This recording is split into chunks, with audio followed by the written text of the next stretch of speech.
नमस्कार, मैं हूं विकास सुखीजा। आप देख रहे हैं अब तक टाइम्स।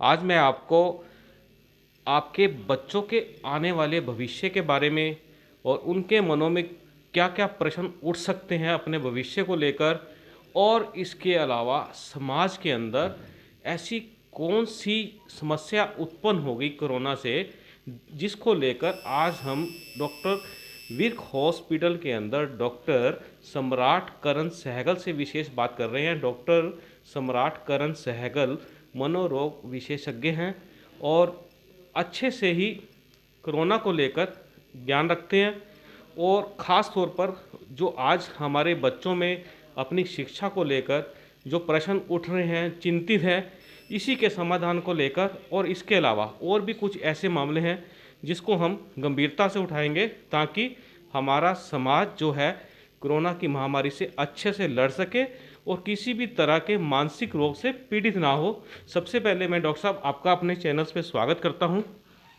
नमस्कार जी, मेरा नाम डॉक्टर सम्राट करण सहगल है। मैं साइकेट्रिस्ट हूँ, विर्क हॉस्पिटल करनाल। जी डॉक्टर साहब, आज जो कोरोना को लेकर जो महामारी है और सरकार ने भी जन जागरण अभियान चलाया हुआ है कि लोगों को अवेयर किया जा रहा है कि आपको कोरोना से बचना है, और कोरोना से तभी हम लोग लड़ सकते हैं यदि हम लोग अपना बचाव कर सकते हैं। लेकिन इस मामले के अंदर जिस तरह से लॉकडाउन पे लॉकडाउन बढ़ा है और ये सब समाज को सुरक्षित रखने के लिए बढ़ा है, इससे सबसे ज़्यादा जो इफ़ेक्ट है वो हमारी आने वाली पीढ़ी को पड़ रहा है, हमारे बच्चों को पड़ रहा है। क्योंकि वो इस समय बेसिकली क्या है कि वो तनाव में आ रहे हैं कि अपनी शिक्षा को लेकर, अपनी एजुकेशन को लेकर। हमारे घर में बच्चे हैं, आपके भी हैं और भी समाज में हैं। कहीं ना कहीं बच्चों में ये जरूर बात मन कर रही है कि कैसे हमारी एजुकेशन आगे बढ़ पाएगी, आखिर क्या होगा। तो इन सब चीज़ों के अलावा और भी बहुत सारे प्रश्न हैं जो मैं आपसे जानना चाहूँगा। लोगों के प्रश्न हैं और हम आपसे जानना चाहते हैं कि लोगों को क्या करना चाहिए। सबसे पहले बच्चों को लेकर ख़ास तौर पर, क्योंकि एजुकेशन से रिलेटेड मैटर है, आप बच्चों को गाइड करें, उनको क्या करना चाहिए। देखिए, बच्चे जो होते हैं वो हमारे जितने समझदार नहीं होते जितने आप या मैं हैं। जो मुद्दा है उसकी गंभीरता को उस हिसाब से नहीं समझ पाते हैं, क्योंकि कोरोना वायरस बहुत फैल रहा है और इसमें सोशल डिस्टेंसिंग बहुत ज़रूरी है। पहले बच्चों का बेसिकली जो मानसिक संतुलन सही रहता था वो सोशलाइजेशन के साथ ज़्यादा सही रहता था। शाम को खेलने चले गए, कोई घर में आ गया, किसी के घर में चले गए, तो वह उस हिसाब से स्वस्थ रहते थे। बट क्योंकि अब वो बिल्कुल घर में लॉकडाउन हो गए हैं, तो इस वजह से भी उनके अंदर कुछ एंग्जाइटी के फीचर्स, जैसे गला सूखना, घबराहट होना, किसी से बात करना, बाहर जाना, उस चीज़ को लेकर वो लोग काफ़ी चिंतित रहते हैं। फिर ऊपर से आजकल स्कूल वगैरह भी बंद है। क्योंकि स्कूल बंद है तो इंटरेक्शन नहीं हो पाता किसी से, पढ़ाई नहीं हो पाती अच्छी तरह से जैसे क्लास में बैठकर कर पाते थे। तो उसकी वजह से उनका करियर कॉम्प्रोमाइज़ भी हो रहा है, क्योंकि एक स्वस्थ मानसिकता होनी बहुत ज़रूरी होती है, साथ में पढ़ाई होना भी बहुत ज़रूरी होता है। अभी इस लॉकडाउन के अंदर दोनों ही चीज़ें कॉम्प्रोमाइज़ हो रही हैं उनकी। तो बेसिकली उनका ये है कि जो पेरेंट्स हैं घर के अंदर, उनका रोल सबसे ज़्यादा हो जाता है उनके साथ। उनको अपने बच्चों को कैसे सपोर्ट करना है, कैसे उनको गेम्स में इंडल्ज करना है, कैसे उनको टास्क्स देने हैं घर का काम करने के लिए, या कैसे उनको संयम रखना है, वो सब सिखाना है। उससे ना ही सिर्फ उनका दिन भी निकलेगा अच्छे से, प्लस थोड़ी समझदारी भी बढ़ेगी कि कैसे सिचुएशंस के अंदर खुद को कंट्रोल करना है। तो सबसे ज़्यादा जो इम्पोर्टेंट रोल है घर के अंदर वो माँ बाप का या किसी बड़े का है कि ज़्यादा से ज़्यादा इंटरेक्शन बच्चों के साथ करा जाए, ताकि उनको जो सोशल इंटरेक्शन की जो कमी महसूस हो रही है वो फील ना हो। प्लस जब वो साथ में टास्क करेंगे, अपनी पढ़ाई वगैरह भी कर सकते हैं। आजकल ऑनलाइन क्लासेस चल रही हैं, तो उन सब चीज़ का जो एक प्रॉपर संतुलन है वो बनाने की आवश्यकता है। फिर अगर ये सब बन जाता है तो फिर किसी चीज़ की कमी नहीं है। जी डॉक्टर साहब, बच्चों को टिप्स चाहिए आज की तारीख के अंदर कि वो जिस तरह से उनके दिमाग में प्रश्न उठते हैं कि कोरोना जो को लेकर जो लॉकडाउन है वो आगे बढ़ सकता है। जी। ये देखो, आगे बढ़ेगा तो सबके फ़ायदे के लिए है, जी। बढ़ना भी चाहिए। हम लोग भी चाहते हैं कि हमारा समाज, हमारा देश सुरक्षित रहे। जी। लेकिन इसमें जो बच्चों की बात की जाए, जो बच्चे इस समय एजुकेशंस ले रहे हैं, चाहे वो छोटी क्लास के हैं, चाहे बड़े हैं या उससे भी बड़े हैं, तो उनके मन में यही रहता है कि उनका भविष्य कैसे रहेगा, क्योंकि टाइम तो कम हो रहा है और उनके एग्ज़ाम्स बर्डन्स बढ़ जाएगा। तो इससे बचने के लिए आपके हिसाब से कौन कौन से टिप्स बच्चों के फ़ायदेमंद हो सकते हैं। फ़ायदेमंद टिप्स ऑनलाइन क्लासेस जो होती हैं उसकी रिवीजन करें अच्छे से, उन चीज़ों को, अपनी बुक्स हैं उनके पास में, अपनी बुक्स को टाइम दें, अपने आप को लेजर एक्टिविटीज़ जो कि घर में कर सकते हैं, इंडोर गेम्स वगैरह जो होती हैं उसके अंदर इंडल्ज कर सकते हैं। और अपने आप की क्रिएटिविटी होती है एक हर इंसान के अंदर, उस क्रिएटिविटी को खोजने के लिए अब सबसे अच्छा समय है सबके पास, ना ही सिर्फ बच्चों के पास बल्कि हम सबके पास।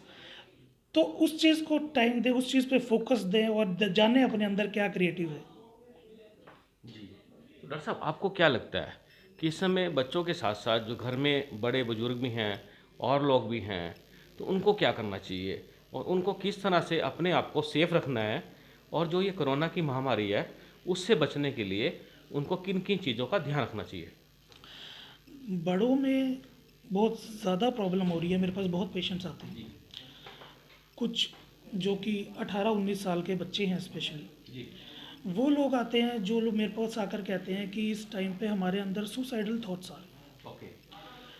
बिल्कुल खाली हैं, किसी से मिल नहीं सकते हैं, पुराने नेगेटिव थॉट्स जो उनकी लाइफ के अंदर जो नेगेटिव इंसिडेंट्स हुए हैं अनफॉर्चुनेटली, उनको वो रिकॉल कर रहे हैं।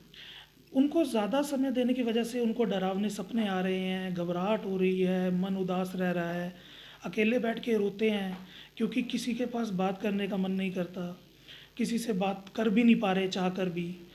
तो वो लोग, स्पेशली उन लोगों को मैं ये कहना चाहता हूँ कि आप लोग, ये जो सुसाइडल थॉट्स आते हैं आपके अंदर, ये एक इम्पल्सिव चीज़ होती है। ये बिल्कुल थोड़े कुछ समय की होती है, कुछ सेकंड की, ज़्यादा ज़्यादा। अगर इसको कंट्रोल करना सीखें तो आपके मन में ऐसे कोई भी थॉट्स नहीं आएंगे। उसके लिए घर में एक्सरसाइज करें, मेडिटेशन करें, अपने आप को समय दें।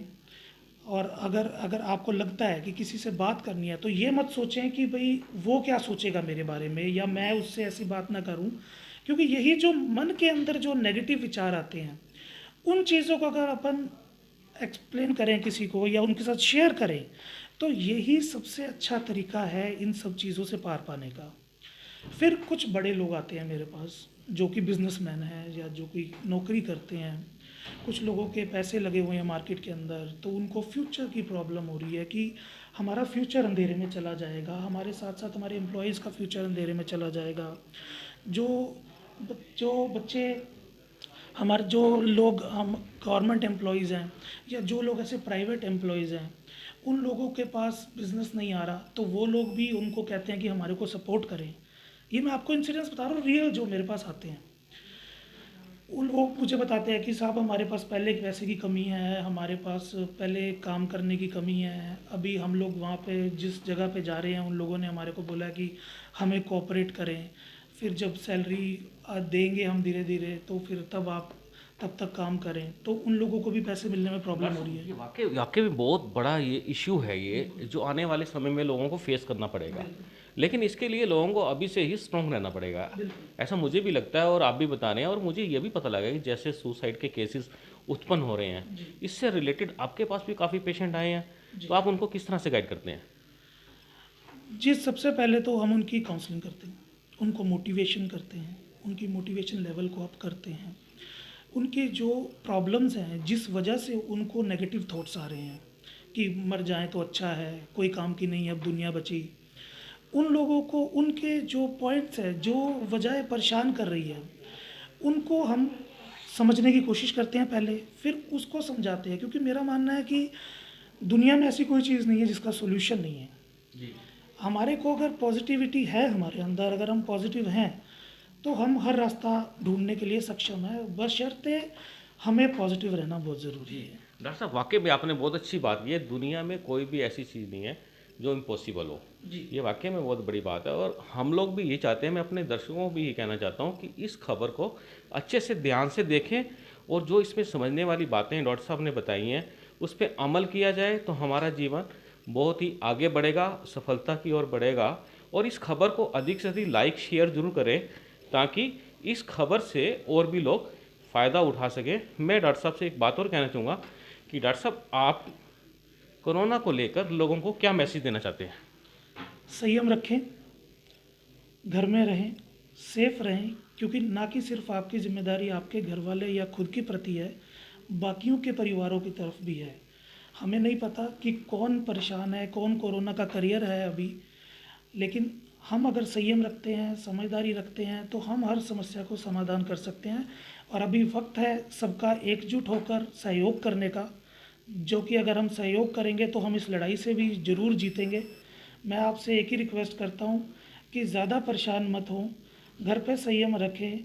हर रात की एक नई सुबह होती है, ये सुबह ज़रूर आएगी। जी, बिल्कुल। डॉक्टर साहब, मैं आपका बहुत-बहुत धन्यवाद करता हूँ, आपने हमसे बात की है। हाँ, मैं इसमें अपने दर्शकों को एक बात ज़रूर बताना चाहता हूँ, संयम रखना बड़ा ज़रूरी है। यदि आप लोग संयम रखेंगे, सुरक्षित रहेंगे, घर पर रहेंगे और भी अच्छा होगा। मैं हूँ विकास सुखीजा, आप देख रहे हैं अब तक टाइम्स, कैमरामैन शिव बत्रा के साथ। नमस्कार, जय हिंद, जय भारत।